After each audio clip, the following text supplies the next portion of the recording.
ಧರ್ಮಸ್ಥಳ ಪ್ರಕರಣದಲ್ಲಿ ಸತ್ಯವನ್ನ ಬಯಲಿಗೆಳೆಯುತ್ತೇವೆ ಅನ್ನುವಂತಹ ಮಾತನ್ನ ಹೇಳಿದ್ದಾರೆ ವಿಧಾನಸಭೆಯಲ್ಲಿ ಗೃಹ ಸಚಿವ ಪರಮೇಶ್ವರ್ ಅವರು. ಯಾವುದೇ ಕಾರಣಕ್ಕೂ ಸತ್ಯ ಮರೆಮಾಚೋದಕ್ಕೆ ಬಿಡೋದಿಲ್ಲ, ಸತ್ಯವನ್ನ ಬಯಲಿಗೆಳೆಯುತ್ತೇವೆ ಅಂತ ವಿಧಾನಸಭೆಯಲ್ಲಿ ಗೃಹ ಸಚಿವ ಪರಮೇಶ್ವರ್ ಅವರು ಘೋಷಣೆ ಮಾಡಿದ್ದಾರೆ.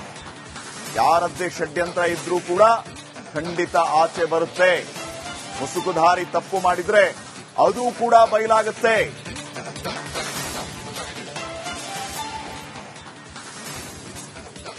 ನಾನು ಗೃಹ ಸಚಿವನಾಗಿ ಇರೋವರೆಗೆ ಯಾವುದೇ ಎಕ್ಸ್ಟ್ರಾ ಕಾನ್ಸ್ಟಿಟ್ಯೂಷನಲ್ ಆಕ್ಟಿವಿಟಿ ಈ ಒಂದು ತನಿಖೆಯಲ್ಲಿ ಆಗೋಕ್ ಬಿಡೋದಿಲ್ಲ. ಸತ್ಯ ಹೊರಗೆ ತರ್ತೀವಿ. ಪ್ರತಿಯೊಂದು ಅವ್ರು ಹೇಳಿದ್ರಲ್ಲ ಮಾನ್ಯ ಉಪಮುಖ್ಯಮಂತ್ರಿಗಳು, ಯಾರ್ದೋ ಷಡ್ಯಂತ್ರ ಇದೆ. ಎಸ್, ಷಡ್ಯಂತ್ರ ಇದ್ರೆ ಅದು ಆಚೆ ಬರುತ್ತೆ. ಅವನು ತಪ್ಪು ಮಾಡಿದ್ರೆ ಅವನಿಗೂ ಆಚೆ ಬರುತ್ತೆ, ಅದು ಬರುತ್ತೆ ಹೊರಗಡೆ. ಅವನು ಸುಳ್ಳು ಹೇಳಿ ಯಾರ್ದೋ ಮಾತು ಕೇಳ್ಕೊಂಡೇನೋ ಮಾಡಿದ್ದಾನೆ ಅಂತ ಈಗ ಹೇಳಿದ್ರಲ್ಲ, ಮಾಧ್ಯಮದಲ್ಲಿ ಬರ್ತಾ ಇದೆ ಅಂತೇಳಿ, ಅದು ಕೂಡ ಸತ್ಯ ಅಲ್ಲ. ಆದ್ರೆ ಒಂದು ವೇಳೆ ಅಂಥದ್ದೇನಾದ್ರೂ ಇದ್ರೂ ಕೂಡ ಅದು ಆಚೆ ಬರುತ್ತೆ. ಆ ಸತ್ಯವನ್ನು ಕೂಡ ಆಚೆ ತರ್ತೀವಿ. ಸದನದಲ್ಲಿ ಧರ್ಮಸ್ಥಳ ಕೋಲಾಹಲ ಎದ್ದಿರೋದು ಸರ್ಕಾರಕ್ಕೆ ಸುನಿಲ್ ಕುಮಾರ್ ಸಾಲು ಸಾಲು ಪ್ರಶ್ನೆಗಳನ್ನ ಮಾಡಿದ್ದಾರೆ. ಈ ಎಲ್ಲ ಪ್ರಶ್ನೆಗಳಿಗೆ ಉತ್ತರವನ್ನ ಕೊಡಬೇಕು ಸರ್ಕಾರ ಅಂತ ಒತ್ತಾಯ ಮಾಡಿದ್ದಾರೆ. ತಲೆಬುರುಡೆಯನ್ನ FSLಗೆ ಕಳಿಸಿದ್ದಾಗಿ ಹೇಳಿದ್ದೀರಿ.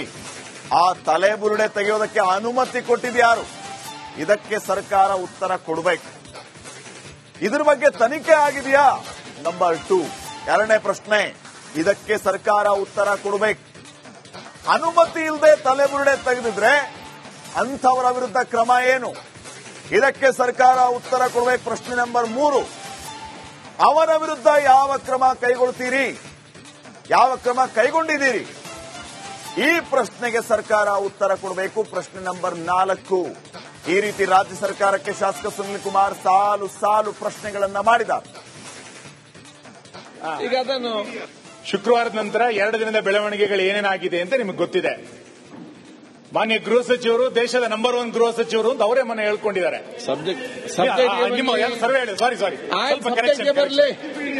ಈಗ ಅದನ್ನು ವಿಕಿಪೀಡಿಯಾದವರು ಹೇಳಿದ್ದಾರೆ ಅಂತ ಹೇಳಿದ್ರಿ. ಗೋಪಾಲ್ ಕೃಷ್ಣ ಅವರೇ, ನಾವು ನಿಮ್ಮನ್ನು ನಂಬ್ತೀವಿ ಸರ್, ಅವರು ನಂಬಲ್ಲ.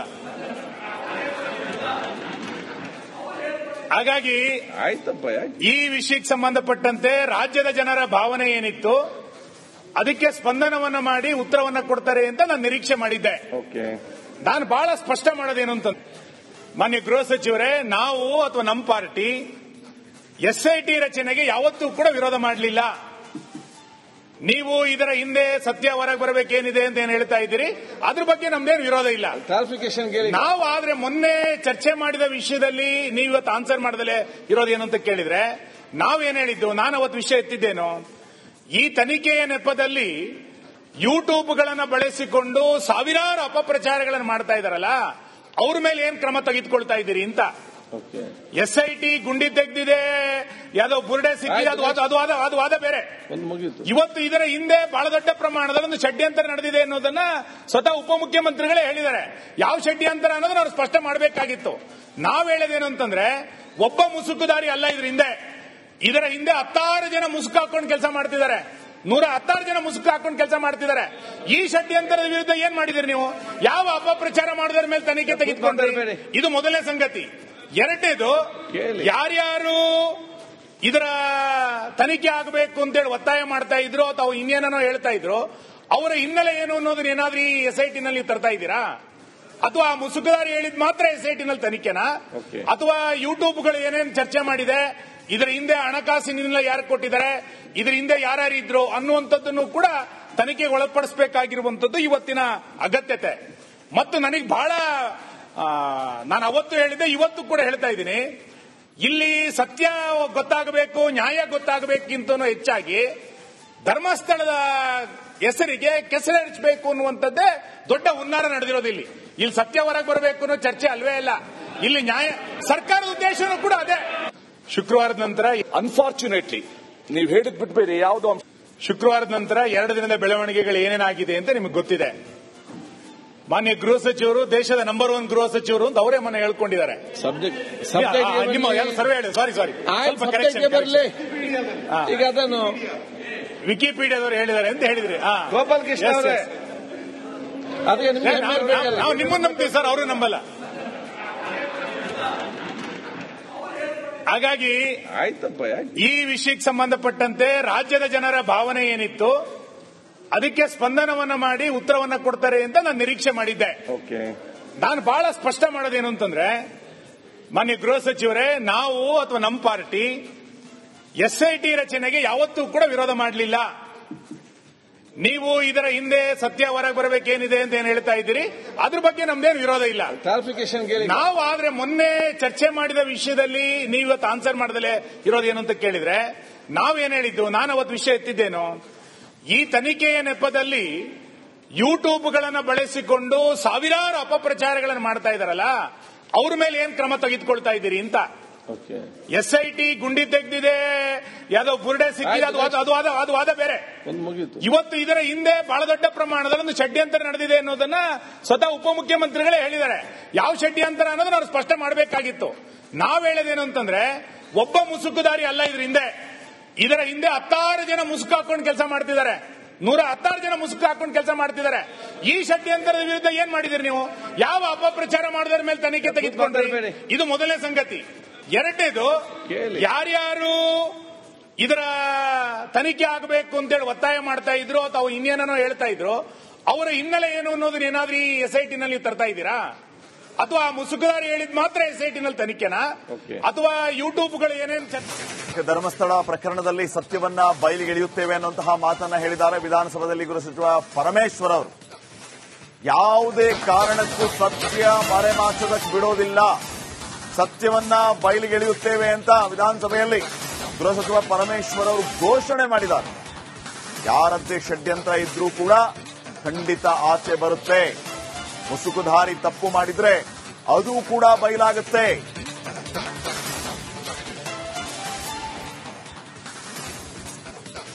ನಾನು ಗೃಹ ಸಚಿವನಾಗಿ ಇರೋವರೆಗೆ ಯಾವುದೇ ಎಕ್ಸ್ಟ್ರಾ ಕಾನ್ಸ್ಟಿಟ್ಯೂಷನಲ್ ಆಕ್ಟಿವಿಟಿ ಈ ಒಂದು ತನಿಖೆಯಲ್ಲಿ ಆಗೋಕ್ ಬಿಡೋದಿಲ್ಲ.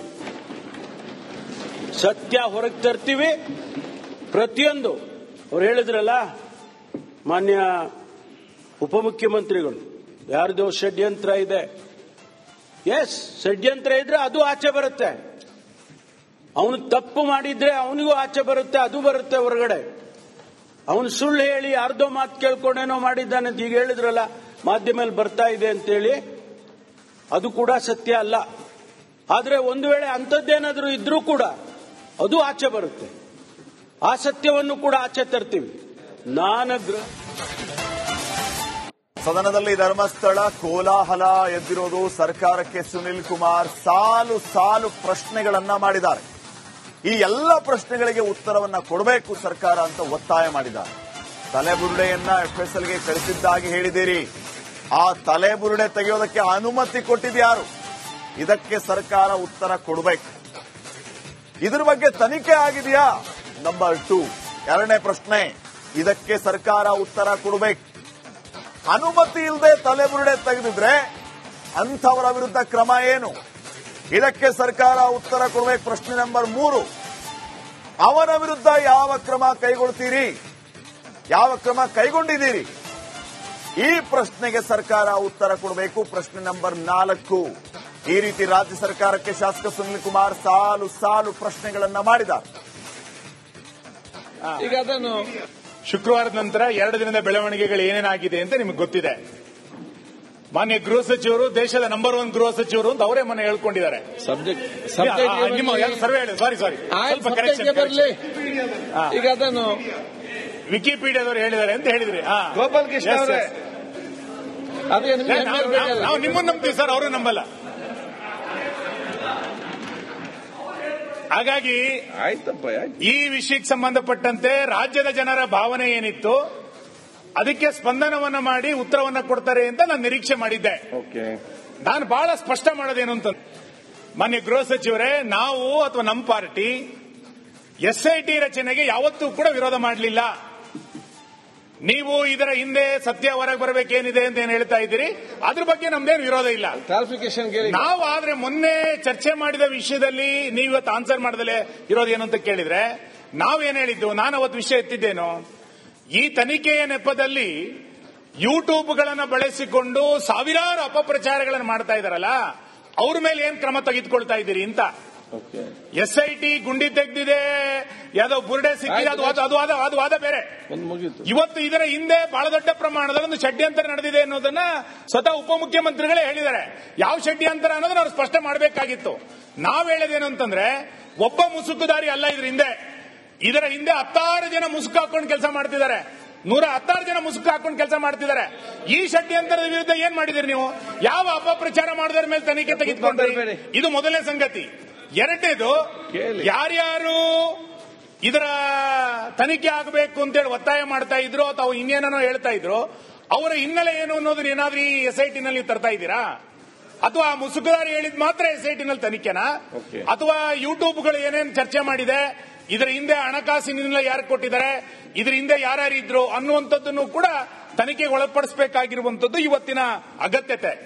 ಮತ್ತು ನನಗೆ ಬಹಳ, ನಾನು ಅವತ್ತು ಹೇಳಿದ್ದೆ, ಇವತ್ತು ಕೂಡ ಹೇಳ್ತಾ ಇದ್ದೀನಿ, ಇಲ್ಲಿ ಸತ್ಯ ಗೊತ್ತಾಗಬೇಕು, ನ್ಯಾಯ ಗೊತ್ತಾಗಬೇಕಿಂತ ಹೆಚ್ಚಾಗಿ ಧರ್ಮಸ್ಥಳದ ಹೆಸರಿಗೆ ಕೆಸರೆರಚಬೇಕು ಅನ್ನುವಂಥದ್ದೇ ದೊಡ್ಡ ಹುನ್ನಾರ ನಡೆದಿರೋದು. ಇಲ್ಲಿ ಸತ್ಯ ಹೊರಗೆ ಬರಬೇಕು ಅನ್ನೋ ಚರ್ಚೆ ಅಲ್ವೇ ಇಲ್ಲ. ಇಲ್ಲಿ ನ್ಯಾಯ, ಸರ್ಕಾರದ ಉದ್ದೇಶನೂ ಕೂಡ ಅದೇ. ಶುಕ್ರವಾರದ ನಂತರ ಅನ್ಫಾರ್ಚುನೇಟ್ಲಿ ನೀವು ಹೇಳಿದ್ ಬಿಟ್ಬೇಡಿ ಯಾವ್ದು. ಶುಕ್ರವಾರದ ನಂತರ 2 ದಿನದ ಬೆಳವಣಿಗೆಗಳು ಏನೇನಾಗಿದೆ ಅಂತ ನಿಮಗೆ ಗೊತ್ತಿದೆ. ಮಾನ್ಯ ಗೃಹ ಸಚಿವರು ದೇಶದ ನಂಬರ್ 1 ಗೃಹ ಸಚಿವರು ಅಂತ ಅವರೇ ಮನೆ ಹೇಳ್ಕೊಂಡಿದ್ದಾರೆ. ಸರ್ವೆ ಹೇಳಿ, ಸಾರಿ ಸ್ವಲ್ಪ ಕರೆಕ್ಷನ್. ಈಗ ಅದನ್ನು ವಿಕಿಪೀಡಿಯಾದವರು ಹೇಳಿದ್ದಾರೆ ಅಂತ ಹೇಳಿದ್ರಿ. ಗೋಪಾಲ್ ಕೃಷ್ಣ ಅವರೇ, ನಾವು ನಿಮ್ಮನ್ನು ನಂಬ್ತೀವಿ ಸರ್, ಅವರು ನಂಬಲ್ಲ. ಹಾಗಾಗಿ ಈ ವಿಷಯಕ್ಕೆ ಸಂಬಂಧಪಟ್ಟಂತೆ ರಾಜ್ಯದ ಜನರ ಭಾವನೆ ಏನಿತ್ತು ಅದಕ್ಕೆ ಸ್ಪಂದನವನ್ನ ಮಾಡಿ ಉತ್ತರವನ್ನ ಕೊಡ್ತಾರೆ ಅಂತ ನಾನು ನಿರೀಕ್ಷೆ ಮಾಡಿದ್ದೆ. ನಾನು ಬಹಳ ಸ್ಪಷ್ಟ ಮಾಡೋದೇನು ಅಂತಂದ್ರೆ, ಮಾನ್ಯ ಗೃಹ ಸಚಿವರೇ, ನಾವು ಅಥವಾ ನಮ್ಮ ಪಾರ್ಟಿ SIT ರಚನೆಗೆ ಯಾವತ್ತೂ ಕೂಡ ವಿರೋಧ ಮಾಡಲಿಲ್ಲ. ನೀವು ಇದರ ಹಿಂದೆ ಸತ್ಯ ಹೊರಗೆ ಬರಬೇಕೇನಿದೆ ಅಂತ ಏನ್ ಹೇಳ್ತಾ ಇದ್ದೀರಿ, ಅದ್ರ ಬಗ್ಗೆ ನಮ್ದೇನು ವಿರೋಧ ಇಲ್ಲ. ಕ್ಲಾರಿಫಿಕೇಶನ್ ನಾವು ಆದ್ರೆ ಮೊನ್ನೆ ಚರ್ಚೆ ಮಾಡಿದ ವಿಷಯದಲ್ಲಿ ನೀವು ಇವತ್ತು ಆನ್ಸರ್ ಮಾಡದಲೇ ಇರೋದೇನು ಅಂತ ಕೇಳಿದ್ರೆ, ನಾವೇನ್ ಹೇಳಿದ್ದು, ನಾನು ಅವತ್ತು ವಿಷಯ ಎತ್ತಿದ್ದೇನು, ಈ ತನಿಖೆಯ ನೆಪದಲ್ಲಿ ಯೂಟ್ಯೂಬ್ಗಳನ್ನು ಬಳಸಿಕೊಂಡು ಸಾವಿರಾರು ಅಪಪ್ರಚಾರಗಳನ್ನು ಮಾಡ್ತಾ ಇದಾರಲ್ಲ, ಅವ್ರ ಮೇಲೆ ಏನ್ ಕ್ರಮ ತೆಗೆದುಕೊಳ್ತಾ ಇದ್ದೀರಿ ಅಂತ. SIT ಗುಂಡಿ ತೆಗೆದಿದೆ, ಯಾವುದೋ ಬುರ್ಡೆ ಸಿಕ್ಕಿದೆ, ಅದು ವಾದ ಬೇರೆ. ಇವತ್ತು ಇದರ ಹಿಂದೆ ಬಹಳ ದೊಡ್ಡ ಪ್ರಮಾಣದಲ್ಲಿ ಒಂದು ಷಡ್ಯಂತರ ನಡೆದಿದೆ ಅನ್ನೋದನ್ನ ಸ್ವತಃ ಉಪಮುಖ್ಯಮಂತ್ರಿಗಳೇ ಹೇಳಿದ್ದಾರೆ. ಯಾವ ಷಡ್ಯಂತರ ಅನ್ನೋದನ್ನ ಅವ್ರು ಸ್ಪಷ್ಟ ಮಾಡಬೇಕಾಗಿತ್ತು. ನಾವ್ ಹೇಳೋದೇನು ಅಂತಂದ್ರೆ, ಒಬ್ಬ ಮುಸುಕುದಾರಿ ಅಲ್ಲ ಇದರ ಹಿಂದೆ 16 ಜನ ಮುಸುಕು ಹಾಕೊಂಡು ಕೆಲಸ ಮಾಡ್ತಿದ್ದಾರೆ, 116 ಜನ ಮುಸುಕು ಹಾಕೊಂಡು ಕೆಲಸ ಮಾಡ್ತಿದ್ದಾರೆ. ಈ ಷಡ್ಯಂತರದ ವಿರುದ್ಧ ಏನ್ ಮಾಡಿದಿರಿ ನೀವು? ಯಾವ ಅಪಪ್ರಚಾರ ಮಾಡಿದ್ರ ಮೇಲೆ ತನಿಖೆ ತೆಗೆದುಕೊಂಡ್ರಿ? ಇದು ಮೊದಲನೇ ಸಂಗತಿ. ಎರಡನೇದು, ಯಾರ್ಯಾರು ಇದರ ತನಿಖೆ ಆಗಬೇಕು ಅಂತೇಳಿ ಒತ್ತಾಯ ಮಾಡ್ತಾ ಇದ್ರು ಅಥವಾ ಇನ್ನೇನೋ ಹೇಳ್ತಾ ಇದ್ರು, ಅವರ ಹಿನ್ನೆಲೆ ಏನು ಅನ್ನೋದನ್ನ ಏನಾದ್ರೂ ಈ SIT ನಲ್ಲಿ ತರ್ತಾ ಇದ್ದೀರಾ? ಅಥವಾ ಮುಸುಕುದಾರಿ ಹೇಳಿದ್ ಮಾತ್ರ SIT ನಲ್ಲಿ ತನಿಖೆನಾ? ಅಥವಾ ಯೂಟ್ಯೂಬ್ಗಳು ಏನೇನು